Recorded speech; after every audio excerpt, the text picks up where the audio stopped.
हम हमारा हक मांगते, नहीं किसी से भीख मांगते। आज टोंक जिला कलेक्ट्रेट में ग्रामीणों ने अपनी मांगों को मनवाने के लिए जमकर नारेबाजी की और अगर मांगे नहीं मानी गई तो अल्टीमेटम के साथ ग्रामीणों ने प्रशासन को चेतावनी दी। दरअसल पूरा मामला टोंक जिले के लांबा गांव में बने तालाब का है। तालाब में अवैध भरे पानी को खाली करवाने की मांग को लेकर लांबा ग्राम के ग्रामीणों ने पैदल रैली के रूप में जिला कलेक्ट्रेट पहुंचकर अतिरिक्त जिला कलेक्टर रामरतन सोकरिया को ज्ञापन सौंपकर अवैध भरे पानी को निकलवाने की मांग की। ग्रामीणों ने कहा 300 बीघा जमीन की सिंचाई के लिए करीब 2200 बीघा जमीन डूबी हुई है। लांबा गांव के लोग पिछले 8 दिन से धरने पर बैठे हैं। अब ग्रामीणों का कहना है जब तक मांगे पूरी नहीं होगी तब तक धरना चालू रहेगा। इस दौरान अतिरिक्त जिला कलेक्टर रामरतन सोकरिया ने ग्रामीणों को मदद का आश्वासन दिया। उसके बाद ग्रामीणों का गुस्सा शांत हुआ और संबंधित अधिकारियों को जांच के आदेश दिए। हम लांबा पंचायत से सभी पीड़ित किसान आज एकत्रित होकर में आना पड़ा। कई वर्षों से हमारी जमीन अवैध पानी के बहाव के कारण डूब गई है। आज हमारी स्थिति ये आ गई कि खाने का अनाज हम दूसरी जगह से मंगा रहे हैं। आज 8 दिन से हम निरंतर शांतिपूर्वक धरना दे रहे थे और वहाँ बैठे थे तो कुछ लोगों ने वहाँ पे आके अशांति पैदा की। हमारी मांगे हैं अवैध भराव को या तो खाली किया जाए या फिर हमारी ज़मीन का हमें उचित मुआवजा दिया जाए। उसकी वजह से आज हमें यहाँ पे आना पड़ा।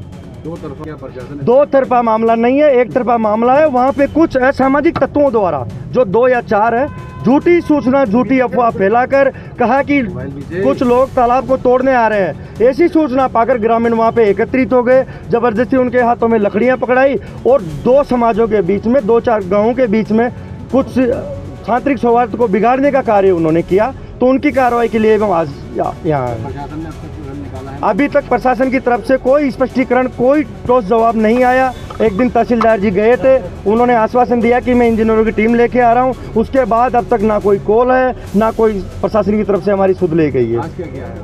आज हमने सभी ने डिसाइड करके यहाँ पर कलेक्टर साहब को ज्ञापन देने के लिए हम आए हैं और कलेक्टर साहब को ज्ञापन देके अवैध पानी जो भरा हुआ है उसका निकास हो और अगर निकास नहीं कर सकते तो हमारे उचित मुआवजा में हमारी ज़मीन का दिया जाए।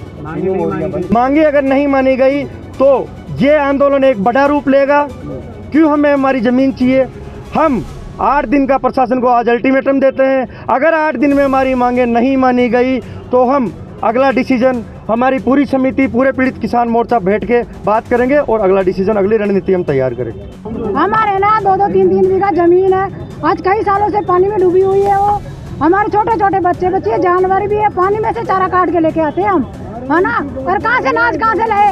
एक आदमी कमाने वाला, बच्चे खाने पीने वाला कहाँ से लेके आए बताओ। जब जमीन में पैदा ही नहीं हो रही तो हम क्या करें बताओ। बहुत दिनों से ही हो रही है। 20 साल से तो पानी बढ़ता आ रहा है। समस्या करते आ रहे हैं भाई, ये खाली हो, ये खाली हो। बिशुलपुर की नहरें आने लग गई, फिर खाली नहीं होता तालाब। क्या करें बताओ। हम भूखे मरे क्या, जानवर को भूखे मारे क्या बताओ। प्रशासन क्या सुन रहा है आपकी बात? प्रशासन कुछ नहीं सुन रहा है, इसलिए तो हम यहाँ पे आए हैं। जमीन बिशुलपुर में डूबने के बाद में ये बताओ आप क्या करें। हमारे कुछ 3 बीघा जमीन है। हमारे छोटे छोटे बच्चे है ना। क्या बासे भूखे मरे क्या हम बताओ।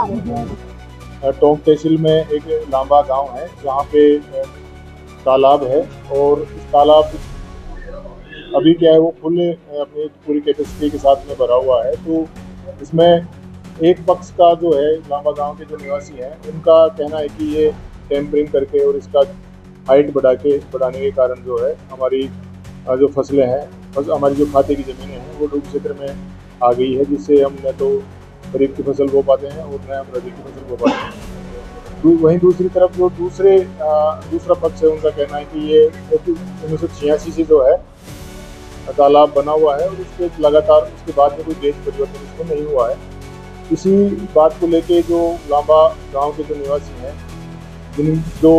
जिनका ये कहना है कि हमारी जो ज़मीनें हैं खेती की साथ की जो खाते की ज़मीनें हैं वो डूब क्षेत्र में आई है, उन लोगों को लोग जो है आज ज्ञापन लेके आए हैं, उनसे बातचीत की है।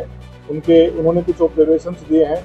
हमारे जो WRD के जो संचालन विभाग के अधिकारी भी यहाँ पे मौजूद हैं, हमने उनके साथ भी बात की है। तो सब चीज़ों को ध्यान में रखते हुए जो है दोनों पक्षों के जो भी मुद्दे हैं, जो भी उनकी बात है, उनको ध्यान में रखते हुए जो है नियमानुसार जो भी कार्रवाई होगी, जो भी कितना एरिया जो है अभी खाते की ज़मीन का इनके आ रहा है और क्या बांध के साथ में क्या स्थिति है, क्या कोई पहले गेज कितना था अब कितना है, वो सारी चीज़ों को ध्यान में रखते हुए हम जो है इसकी जांच हम करवाएंगे। हमारे WRD के अधिकारी को हमने बुला रखा है, तो रेवेन्यू के साथ मिलकर और एक जांच इसकी करवाई जाएगी जिसमें सारी स्थिति सामने आए और जो भी आगे की कार्रवाई जो विधि नियमानुसार जो कार्रवाई होगी आगे की करवाएंगे। एक बार सामने आई 300 बीघा को पानी पिलाने के लिए 2200 बीघा की जमीन जो है वो डूब क्षेत्र में उसको विस्तृत किया।